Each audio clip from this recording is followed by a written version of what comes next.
kura ļoti noderēja tajos brīžos, kad bija grūti un grādi mani mierināja, bet vienmēr pateikt savas domas man ir bijis liekts, jo man ir divas personības, kuras ļoti spiež. Ir vieglāk mīlēt tikai sevi, nevis blakus vēl kādu, un labāk jaunu ceļu rast, lai veco dzīvu var gāzt, jo kad pienāks īstā diena es pavadīšu rais, tur uz citu zemes malu un neteikšu vairāk ceļu un glāzi. Tagad laiks ir pieaugt man un beidzot domāt pozitīvi, grūzes malā viss ir labi, bet ir jāmai tikai dzīve pie vienas. Tagad pieturos, jo viņa tiešām vajadzīga, un blakus tikai pāris draugi, kuri mani nepievil. Es esmu bijis egoists un bijis citiem darījis pār, tas tiešām bija nevajadzīgi, bet tagad lika padomāt, cik es daudz sāpināju un mātu lējās sars. Pienāks ātri, man tie gadi, lai to spētu saprast.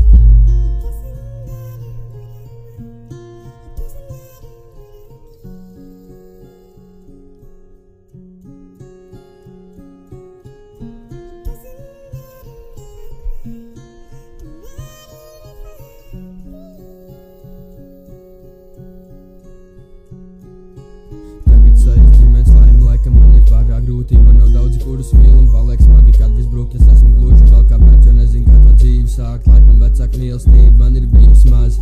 4 gadi bērnu nams un neko tas neiemāc. Pa naudu nopērk uzticību un visa dzīve garām gāja vēl blakus. Tagad smēķi guļ un atkal naktis negulēts. Tas ir laikam tiešām stulbi, kad ir dienā mocības savas. Es vienā brīdī apstājos, lai beidzot kārtīgi padomātu, kad es lekšu grāvai pāri, vai te brīdī pietiks spēki ieskrieties un pāri, lai kaut ticību tikai nezaudētu, lai es atkal nenokrīst un zem grādiem nesēdētu. Es maidīju tikai vienu brīdi un tad atkal padevos, bet tas bija tikai brīdi šeit, kad dzīvi centos salabot, un tagad to es izdarīju šo gribu prieku, ilglēcīgi tā tiešām arī labāk būs un sirdi varēšu salapīt.